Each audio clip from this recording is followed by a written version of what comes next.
Hello and welcome, everyone. We'll give folks a few minutes to hop on and then we'll go ahead and get started.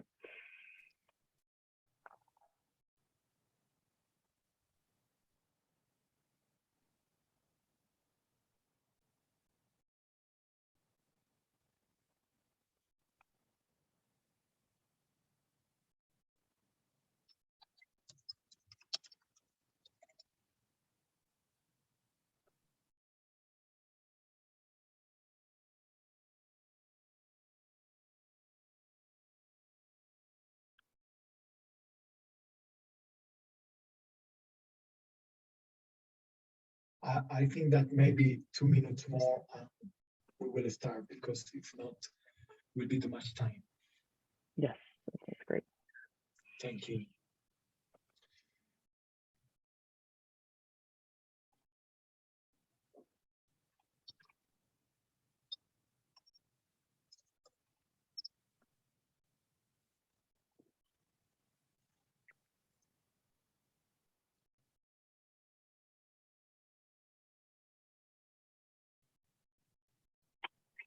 Great. Yeah, so let's go ahead and get started. Welcome, everyone, and thank you so much for joining us this afternoon here in New York in the afternoon. My name is Margaret Cran-Annexstein, and I'm a Senior Campaigns Advisor for Climate Change with Oxfam America. And I'm very pleased and honored to introduce this really critical event today as we launch the new report from La Ruta del Clima, Life Amid Loss and Damage, Central American Narratives. So as we all know, extreme weather events have already had a really terrible impact and generated a number of losses and damages over the past 25 years. These affect people unequally, with the most marginalized individuals facing the greatest impacts, and they are continuous, often giving very little chance for communities to recover in the face of climate disasters. These losses perpetuate vulnerability and inequality around the world, and particularly in Central America. And so I'm very excited to be able to be with you all today to introduce this new research. So to speak about this today, we have Gabriela Boucher and Adriana Vasquez. They will be discussing loss and damage in Guatemala, Honduras, and El Salvador, and discuss climate impacts broadly in the region. We'll reserve some time at the end for questions and answers, so feel free to put your questions in the chat in the question and answer function at the bottom of your screen. And we'll be able to get to those after we hear from our two speakers today, and be able to answer some of those questions. So first, without further ado, I would like to turn it over to Gabriela Boucher. Gabriela is the Oxfam International Executive Director. Oxfam is a global network which fights inequality to end poverty and injustice. Ms. Boucher is a passionate advocate for social justice and is deeply committed to tackling economic and gender inequality.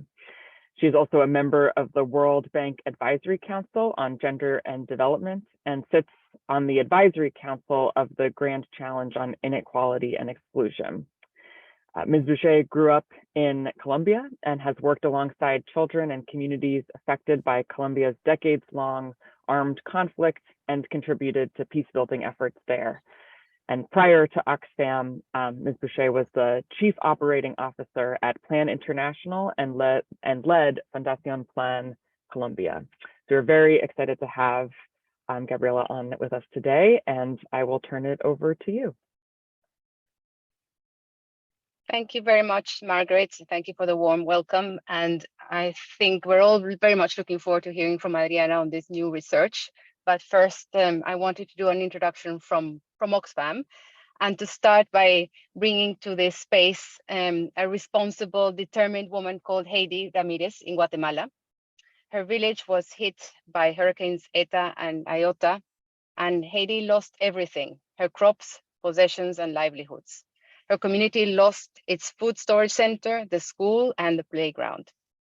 And Heidi, in the middle of all this, set up an emergency committee to help her community recover and prepare for future emergencies. But she says that finding resources is a struggle. And Haiti says we need life jackets, lamps, radios, backpacks, boats, but at the moment we don't have anything. But she persists. And I want to tell you about the real hope that I feel seeing young people, responsible young people like Camila Bustos from my country, Colombia. With others, she took the government to court for failing to curb deforestation in the Amazon, and they won. There still needs to be a lot of implementation, but young people like her, farmers, indigenous people, people of small island states, they are leading today's climate movement, and we must all stand behind them. They are the ones most impacted by the crisis, but they also did the least to cause it.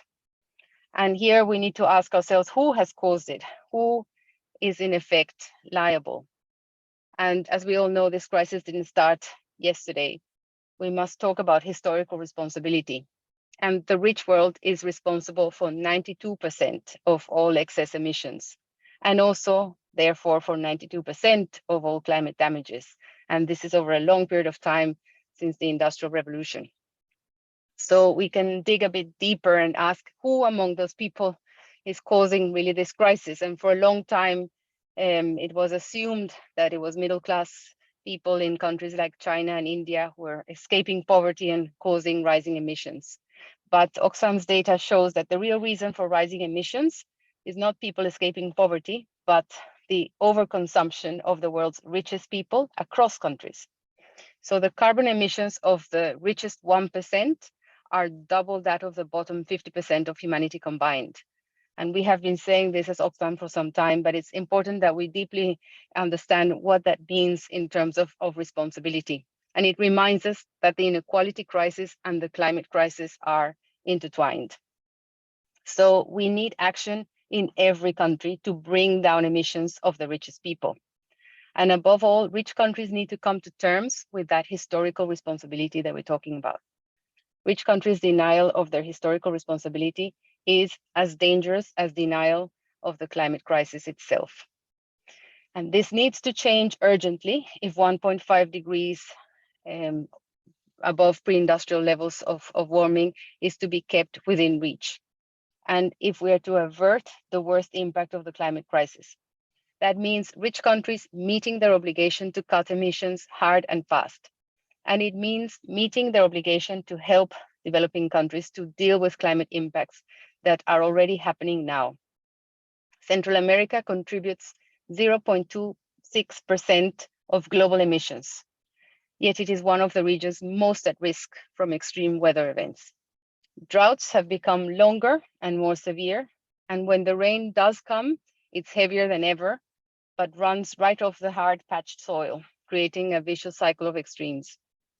According to our research, 86% of households in the dry corridor of Central America start and end each day hungry. Many are taking their families and leaving their homes, not because they want to, because to survive, they have to. That takes me to the core issue of our report, which is loss and damage. It is a term used to refer to the consequences of climate change that go beyond what people can adapt to, or when options exist, but a community doesn't have the resources to access or to utilize them. Communities like Haiti's and across so many communities in the global south. Climate change has already caused widespread loss and damage. It is happening now and will increase as temperatures rise. The loss refers to things that are irreversibly lost, such as lives, a way of living, or historical site, while damage refers to things that can be repaired or recovered, such as roads, schools, or crops.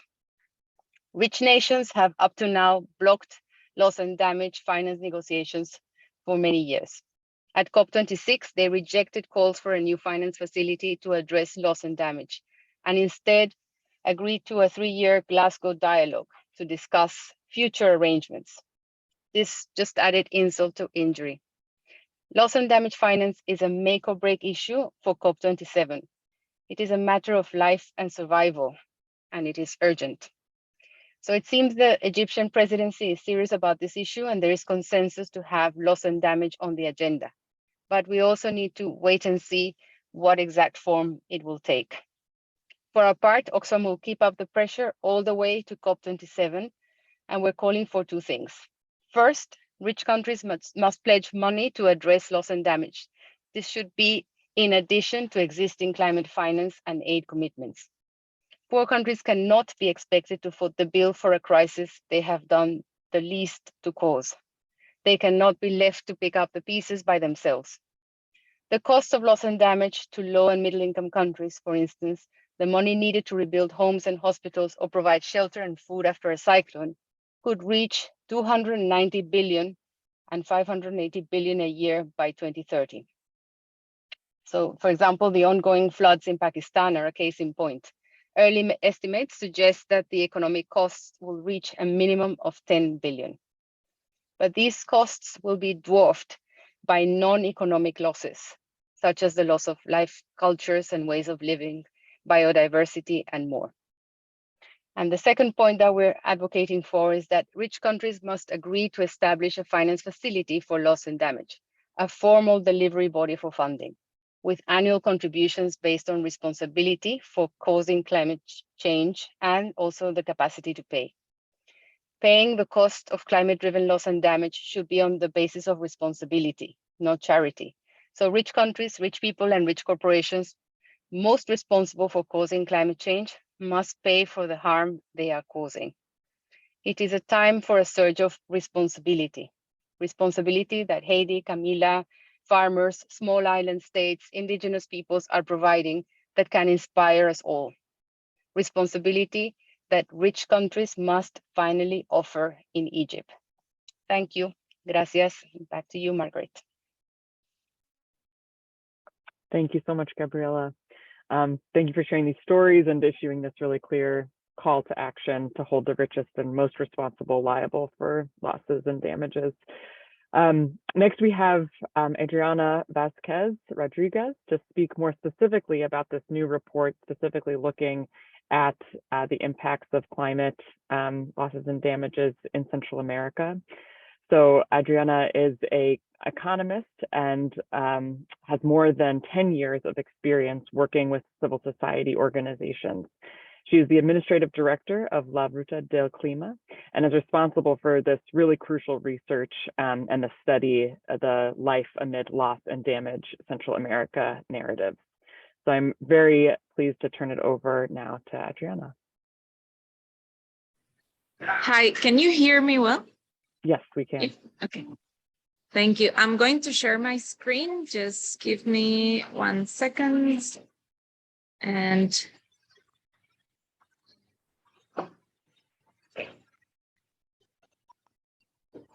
okay, so I want to start my presentation explaining a little the context where it has been done.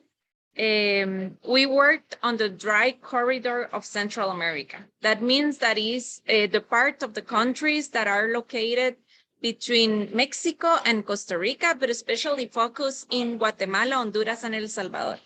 And why we work in this specific area of the region is because this area is affected constantly by drought related to El Niño phenomenon, that is the Niño Southern Oscillation, which caused significant social, environmental, and productive damages and losses in the communities. So it's important to understand that the communities that we visit are not only affected by the dry season, but also when it rains a lot. Also, it's important to understand that a lot of the people that lives in the dry corridor are vulnerable. 80% of them are below the poverty line, and 30% are in extreme poverty. So here in the map, you can see the communities that we have visited during our work. And it's very important to see that we had the chance to visit not only communities that are in the coast of the region, but also in the mountain part of the region. 86% of the people that live in the dry corridors are families that live in food and nutrition insecurity. That is also very important because all the communities that we visit depend on agriculture and fishing. And even if they depend on that, they are not covering their basic needs on nutrition. And I'm going to start with the drought, water deficit, and desertification, and the high temperatures. This is because when we start our visit, we started in Guatemala, specifically in Chiquimula, where we realized that the communities are living today in a context where they don't have access to water, they don't have not even for consumption, and they live in conditions that are not sustainable. Communities along the dry corridor experience recurring periods of low precipitation that is related to the ENSO phenomenon, and also that's affected by the deforestation, because they depend also on the extraction of wood for cooking. So their crops cannot grow as expected because it doesn't rain in the moment that they need the rain to come. They used to start their plantation process in May, but the problem is that right now it's not raining in the month of May, so that make the crops not develop as they expected. And families are forced to buy basic grains, not just for consumption, but also for cultivation, because their crops are not producing like expected, and the grains are not the best quality to continue their production. And all these facts affect also their financial situation. So here we can see that the problem with the abnormal rainfall affects not only their nutrition, but also their financial situation and also their development in the future. Here we can see a quote from a member of Intibucá, that is a community located in Honduras, an indigenous community. And they were telling us that in the last 6 to 7 years, the things have changed a lot in their community. At the beginning, it didn't rain in the winter. After that, all the crop dried up, and they didn't have the food for their families. They didn't have the production to sell. So that's a challenge that these families have to face. And all of this is caused by the climate change and are part of these losses and damages that maybe we are forgetting, because it affects especially women, that we are going to discuss this after, but also it affects a lot the children that don't have their basic needs on nutrition covered. Also, the people that we speak with, they have told us that they are getting affected by plagues, because the change in the weather make that they have new plagues that they have to cope with, and also they have to see how to pay the fertilizer and the different things that they need to control the pests, because it's like a chain, right? You cannot sell your product, you cannot receive money, so you cannot invest in your production for the next season. So all these families live in a very difficult situation, because day to day, they have to see how to survive, not how to live. They have to see how to survive and how make their family survive. And related to the lack of water, we see that there's a loss in the agricultural production. There is a change in the production cycle, as I was saying before. The families don't know when to start their production, because they don't know when it's going to start the rain. Also, there are greater poverty and incidence of malnutrition. In Guatemala, especially, the cases of malnutrition are very high, because people cannot cover their basic needs that they were covering with corn and beans. Also, it's an increase in disease in animals, plants, and pests. In one of the communities of El Salvador, they were telling us that the chickens also get sick because they don't have access to water. So it's not only the agricultural production, but also the other animals that they need to survive and to cover other needs. And also, because of the exposition to the sun and the lack of water, there are an increased incidence of kidney disease and skin burns. they were telling us that the people is getting sick more constantly, especially men, because they have to deal with the constant exposition to the sun. And also another fact is the loss of species. Like they were telling us that because of deforestation, but also that there is not water, there's not production, a lot of species that they were used to see in their communities are not present anymore. So that also affect them because they also depend on these other species for their food. Now related to the rainfall, storms, and hurricanes, because the dry corridor is not only affected by the dry season, but also we are a part of the world that when it comes an hurricane, we are pretty sure that it's going to hit us.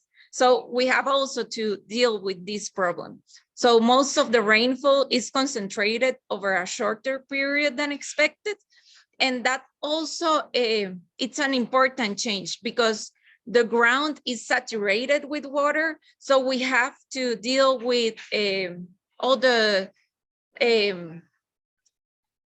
problems that it affects infrastructures, the rivers come out from their way, and it affects the communities that will not have access to other parts of the communities to buy or sell their products. Also, there is anomalies in the rainfall distribution. As I was saying before, it doesn't rain when it has to rain. And so if they plant today, the rain doesn't come and it comes 2 weeks later and all the crops get affected and don't produce as expected. And also the heavy rains are enough to cause losses and damage in all the infrastructure, in the schools, in everything. Here we can see the remains of a bridge in the Jupilingo River. This is in Guatemala, which have not been yet removed. And this is after the hurricanes Eta and Iota that was in 2020. And this picture was taken in March of 2022. So we can see that even if the communities, they have a new bridge, but even if they have a new bridge, this bridge arrives like 3 or 4 months after the event. So that means that the communities were blocked and didn't have the ways to get to the other part of the community because they didn't have a bridge. And the remains of this bridge is a reminder for them also of the impact of the climate change in their communities. The consequences of the infrastructure damage are complex. The difficulty or impossibility for teachers to arrive to the schools. It's impossible for vehicles to carry the agricultural production, as I was saying, and that affect financial families. And also it's very difficult or impossible to travel to larger centers to access series of services and go shopping. And also it makes a lot of speculation and the price go up very, very quickly because the families cannot get the food. So they were telling us that even if they had to buy food, they couldn't because their production was not sold. And at the same time, the prices were very high. And these kind of effects are not measured and are not seen in the news. Like usually when we have to face an hurricane or a storm, the news are related to the economic effects, like how many bridges, how many schools were affected, but we don't see these small changes that happen in the communities where they have to see how to survive during the time that the bridge gets constructed again. So that's also part of the things that we want to put on the table and to show to the people that these communities have to make a magic a lot of the time to see how to cover their basic needs. And this is a part of what people were saying to us, like all the storms affect completely, and not only in the middle of the country, but also in the coast, in the sea, because they cannot go fish. And this is something that sometimes we forget, right? When there is a lot of rain, it's not safe for them to go and fish. And that also affects their nutrition, because they cannot cover their basic needs. So when they cannot go fish, that they are going to be hungry, and they will not be capable to buy food, because they are not capable to have savings, because they live day to day. Also, with the hurricanes and storms, there are losses in homes, in production, in the public infrastructure, and there are also human casualties. This picture that we can see here is from Nejapa in El Salvador, where there was a storm and a whole community has disappeared. Around 22 people have died in this event. And as Gabriela was saying before, the human casualties are not paid, are not replaced, and we cannot do that. And we have to have that in mind. The people get affected, not only in an economic way, but also psychologically, and that force them to move to other places, because their houses, their lands disappeared after an event of this kind. And then on the sea level rise and storm surge, we have visited the coast of El Salvador and Honduras, and over the last 40 years, these coastal communities have started to notice how the sea level has been rising. And the storm surge are becoming more and more common for them. So they are starting to be aware of the significant material losses and that they have been facing, and also how their development opportunities are each time more limited. Here we can see, this is a projection for 2030 about the sector of El Salvador, that from Honduras, that is going to disappear for 2030. This is how the sea level is going to rise. And in all those communities, there are people that is living there and that are starting to lose their houses and their way of living. So as we see in this comment, before the sea level was 400 meters away from where it is right now.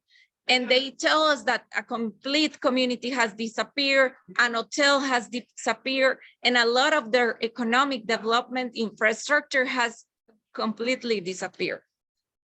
And this is the story of one of the Honduran fisherwomen that was telling us that in 2015, her life changed completely, because there was a surge, and her house was this one, and get covered by the water and the sand. And from there, they have to see where to live. So the community has been giving her space to live for free, because she cannot buy anything. She has lost everything, and she has 3 children. So we can see how the climate change is affecting these communities. We are living the losses and damages right now. And it's something that we cannot wait, because these families are right now trying to survive and to find a way to have better conditions, not only for them, but also for their children. And the lack of financial compensation for these affected families, what makes is that it perpetuates and reproduces the cycle of poverty and vulnerability. And this is something that we have to be aware of. These families, even if they try, even if they sell their boats, if they sell their houses, they won't have the economic tools to have a better condition. So that also forces them to move to other parts of the country, or to move to other countries to find a way to make their families have better conditions. The loss, with the increase of the sea, we have losses in arable land, we have salinization of water resources, so people cannot drink water, so they depend on buying water for drinking. Also, they lose their homes. That affects their tourism. That affects also their mental health. The families are afraid of living in the places where they know the sea is going to come. Like here we can see in this picture, there was a house in this part, but what they had to do after the sea get down, they have to move their house just like 10 meters away from that infrastructure. And I think usually you will ask yourself why they still living in the same place, why they don't find another place, because they don't have other places. And we see that the governments have not the tool or are not present to support these families. So the families have to be creative and see how to rebuild their lives, even if it's in a condition that maybe is not the best for them or their families. Also, there's a lot of pressure on human mobility. It affects, again, the biodiversity and other ecosystems as the mangrove. Like all the communities that we visit in the coast are also in mangrove area. And what they were telling us is that when the sea comes too high, like the mangrove also gets salinized, and that also affects the ecosystem, and the mangrove starts to die. And also the mangrove is a way for them to survive because they take from the mangrove different animals for eating. So we can see how all these events are interconnected and how the families have to deal with all these effects and start to adapt or find a way to survive. And we are going to speak about slow impacts in gender, human mobility, food and nutrition security, and culture. For women, we see that there's an effect on the quality of life, because women have to dedicate more time and effort to obtain water. Here we can see Doña Margarita, this is in Guatemala, where she has to go down from a hill like 7 to 8 times a day to take water from this small tube, because they don't have access to potable water. Also, they have a heavier workload when the floods, because they have to take care of the health of the members of their household.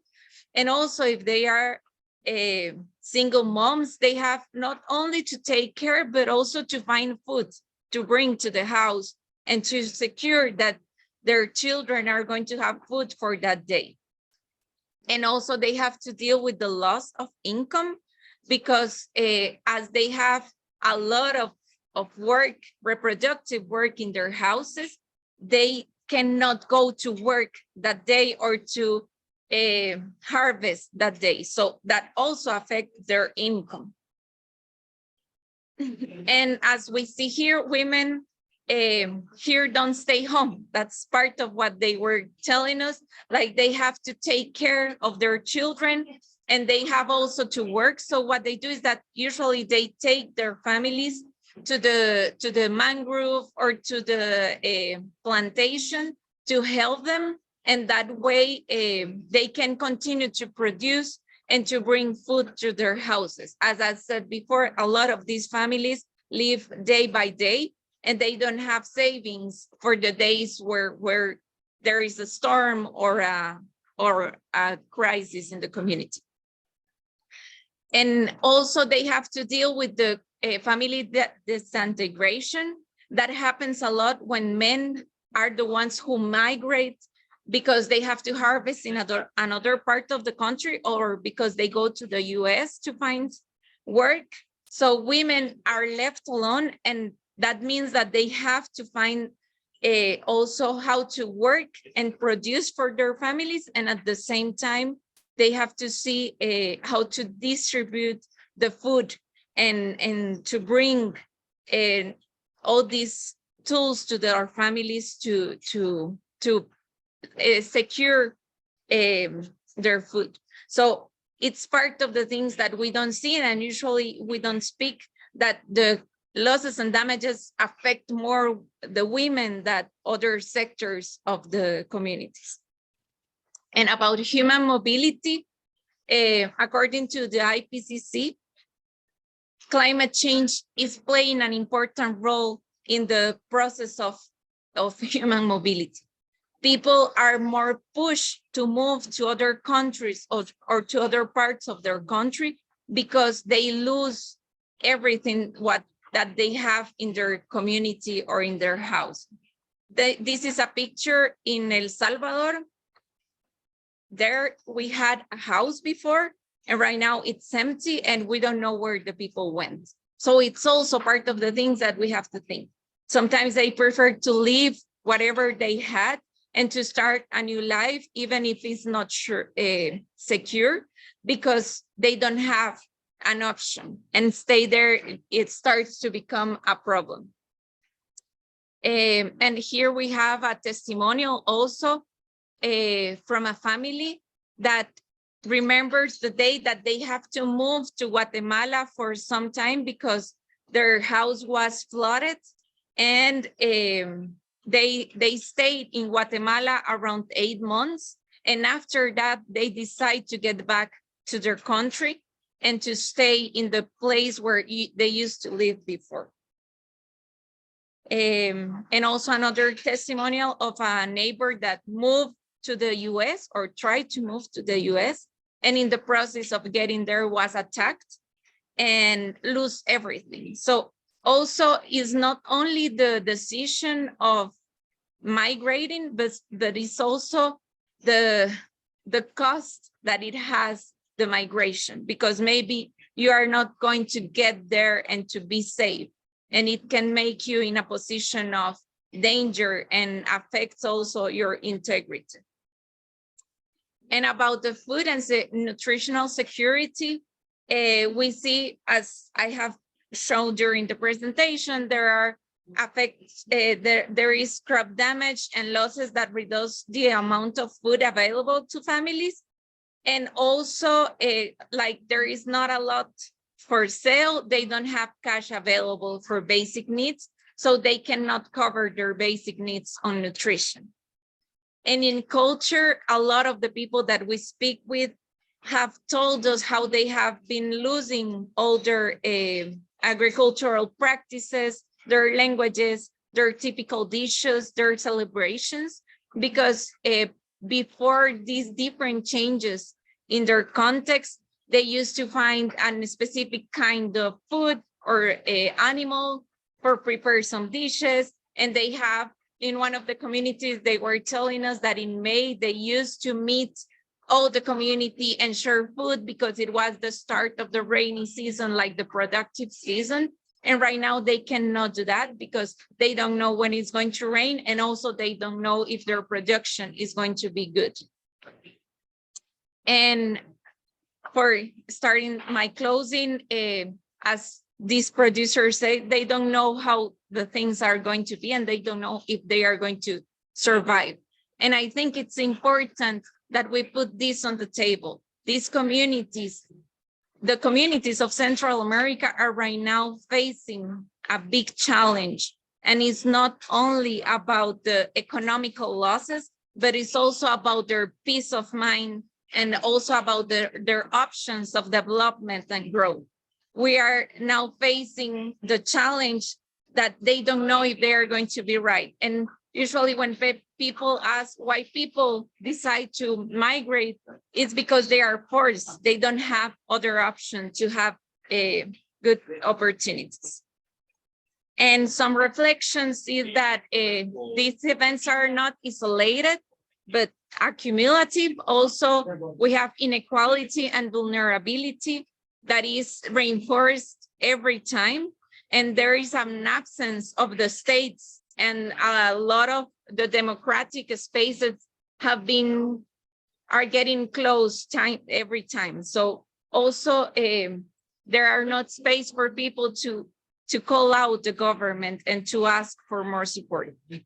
But also we can see that there's a lot of resilience and a lot of local leadership. A lot of the communities, in all of the communities that we visit, we speak with organized groups of women, organized groups of community members that are doing changes in their communities and that are starting to make action so they can adapt to climate change.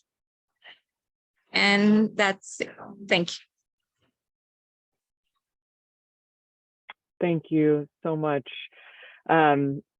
Truly a illustration of the compounding and cyclical impacts of climate disasters as we see people losing their culture, home, livelihoods, peace of mind, kind of day to day as folks try to survive rather than be able to live their lives. So thank you so much for this powerful research.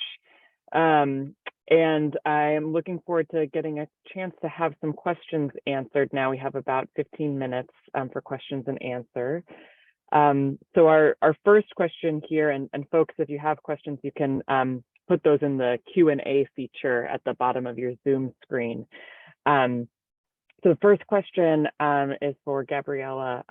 Gabriela, Oxfam talks a lot about this relationship and the intersection between the economic crisis, armed conflicts, and the intensification of the climate crisis.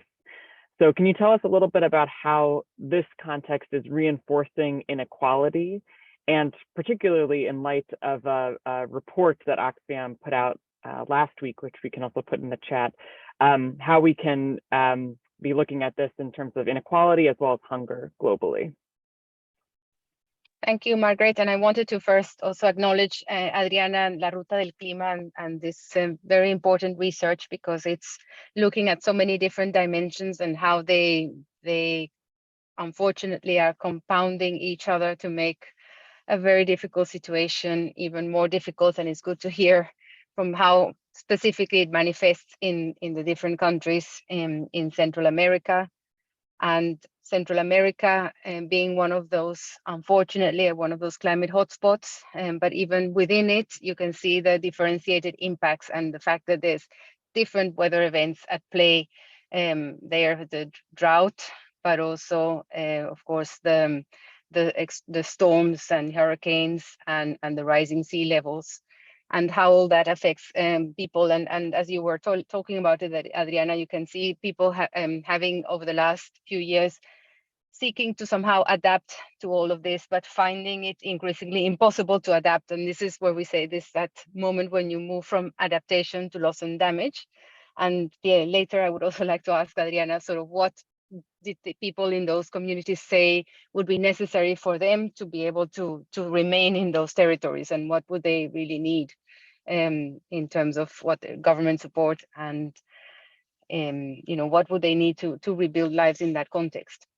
So from the Oxfam perspective, the reason why we want to partner with Ruta del Clima and many others to show these effects on communities and real stories from people around the world is to show how extreme inequality, which has been growing and we know has been exacerbated by the pandemic, but really it was a trend that was there, and the pandemic made it more clear that inequality was there. For example, in the area of food systems, which Adriana was talking about, the smallholder farmers in Central America who are in fact not able to, that are going hungry, although they have a land where they should supposedly be able to produce, but can't. While at the other side, we have the large food companies that are increasingly concentrated in a small number of actors who are concentrating all the resources, all the profit from the agriculture and from the food system. So we were talking about that at Davos, how there's 62 new food billionaires that were created during the pandemic, while at the same time, across so many countries around the world, the stories are like the ones that Adriana was talking about. So if there was more equitable distribution of the production and the results of work on agriculture, we wouldn't be seeing these extreme disparities. And one of the ways in which we think we can address that is to consider windfall taxes when there's such excess profits, such as the ones we have seen. So we have advocated that for fossil fuel companies, but also definitely in the food sector, there is room for that given the extreme disparities that we're seeing.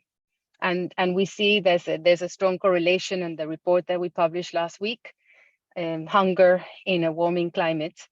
that some of those 10 worst hotspots that we looked at, and one was Guatemala, but many others globally, there's also a doubling of the levels of hunger in those areas. So as Adriana was saying, we're going from living in a difficult environment to really seeking to survive and being faced with extreme conditions, and in some cases facing a potential famine. So this is the enormous human cost that is irrecoverable, and this is what needs attention in terms of what we need to bring to attention at COP27, and without further delay say that it's an increasing urgent need that we look at those financial affectations, but also very importantly those that are intangible, culture, and of course the loss of life.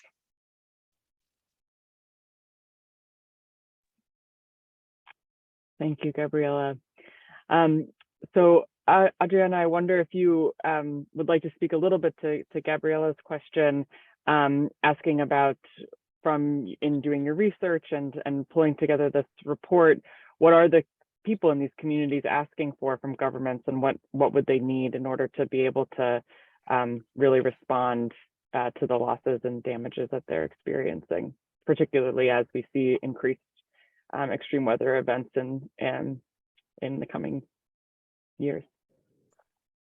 I think it's interesting because usually when you ask the people what they want to demand to the government, what they say that is that they need support, that they need to be sure that they can have the tools to survive. So they don't expect only a specific support in the moment of the crisis, but also a continuing support to be sure that they are going to be helped to rebuild their houses, to have the opportunities for finding a way of life that is going to give them their basic needs, the coverage of their basic needs. And I think that's, as I was saying before, like the problem is that usually the people is focused in the event and the quantity of families affected. But after 3 days of the event, after 3 days of the storm or the hurricane, people forget that these families are still having a lot of challenges. A lot of them are displaced. A lot of them have lost all their production, and that they will have to see how to survive and how to rebuild their way of living. And I think that's what needs to be supported by the governments and the different organizations, and also is part of the things that we need to discuss when we speak about addressing loss and damages. That these families live month by month, because we can say that we have storms every month. Right now we are in the rainy season, so these families have to see how to survive between the different events that are very close one from another, and they don't have the chance to recover from one when they are already dealing with another event. So I think that's part of the discussion that needs to be put on the table, and also the responsibility that the government need to take to be sure that these families not only get help and a place to live during 1 week, but also when they return home, what tools and what support they will need to have a better condition of life. They don't, like we say, is not only to put the hand and receive the help, because that's not their idea. They want to work and they want to survive, but they need tools. And if you have lost your house, your everything, like clothing, food, even the boat that you use to go fishing, you need support to rebuild your life, and maybe even get a boat to start fishing again. It's just a simple example, but it's part of the things that we have to reflect, and we have to make evident. Like, the support cannot be only a band-aid. It has to be sustained for some time in a way that they can be sure that they can start producing again and have their basic needs covered. Maybe if I can also add, that another analysis that we've made is, of course, there's greater humanitarian need as the one you were mentioning, Adriana, in that area, but also globally, growing, severity of weather events and frequency, and humanitarian response funding is unfortunately not going at that same pace. So the gap is growing, and the gap also means that perhaps situations are exacerbated for those people who are not getting those humanitarian responses that were happening in the past. So that's when the situations get even worse. And one area that I didn't hear you mention, but it was also in Margaret's question, I did answer, is the issue, there's conflict, but in the case of Central America, also violence, and the violence also exacerbated by the scarcity of resources. So as you have less water and less opportunity for livelihoods, how much do we see a correlation with higher levels of violence? Yeah, and also I wanted to add to that in all of the communities that we have visited, we have faced a lot of conflict between the small producers and big producers of different things. Like there was a plantation of shrimps that were cutting all the mangroves, so they don't only have to deal with the increase of the sea level, but also with the social conflict, the economical conflict that they have in their communities, where you have a big company that is destroying their environment. So I think that's also something that we have to make evident. Like these communities are not only affected by climate change, but also by the extractive production that they have in their communities by big companies that recover very easily from losses and damages because they have the resources, but the community that is just nearby don't receive any support.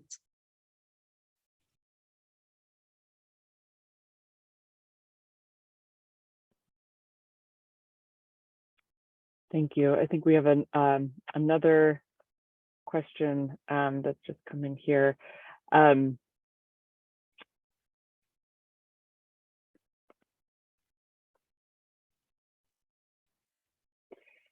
wondering, Adriana, if you can speak a little bit about the impacts of violence against women. And we know there are many conflicts that cross women's bodies in particular, as we're seeing the increased amount of gender-based violence in the context of climate change, and if that is something that you saw particularly in your research. Okay. During the research, when we spoke with women at the beginning, when we asked them if they get affected in a different way by climate change, at the beginning, they were not pretty sure. They were like, no, we are not affected differently. But when we start speaking with them like deeply, and they start sharing that they have more household work, that they have to dedicate more time to take care of the children, that usually who goes out is the husband and they have to stay home taking care. But it's not only that, also they have to go to get water, and they have to, if the husband get not a lot of food, they also have to see what are other activities they have to do to produce for their household. Is where you start realizing that the burden that they have is more important. And one of them, in one of the conversations, said specifically, we work a lot, but our work is not paid. We don't receive any payment for the work that we do because our work is in the kitchen. And if we don't work, anyone eats. And I think that's a kind of I think it's violence from the system, because they recognize that the work has a value, but they are not receiving any recognition for that work. And they are the ones who organize in the community to make changes in their communities. In El Salvador, we work with different groups of women that were organized to take care of the mangrove, to take care of the community, to empower women that are doing activities in the environment. So we see that there's an interest and more commitment from them, but also they have to bring to the meetings the babies, and also they have to be aware that in one of the visits that we had, it was at the same time that the Mother's Day. So they were like, we need to finish the meeting because we need to go to the school to celebrate Mother's Day.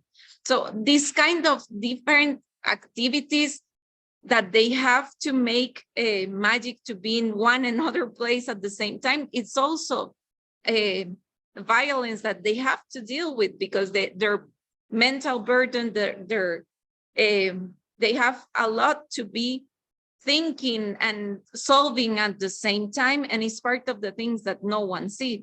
Like the fact that a woman has to go 7 to 8 times to pick water to bring to the house, and all the effects that it has in their body, and also in the possibilities to produce an income, are the things that we are not seeing. And also it's violence to women.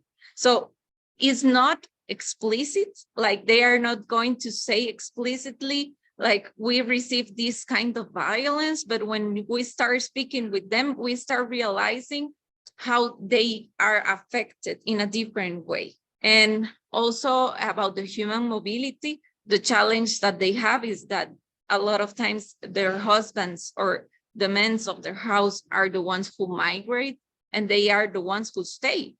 And staying is also complicated because staying means that in the next hurricane season, you are going to be hit by a hurricane.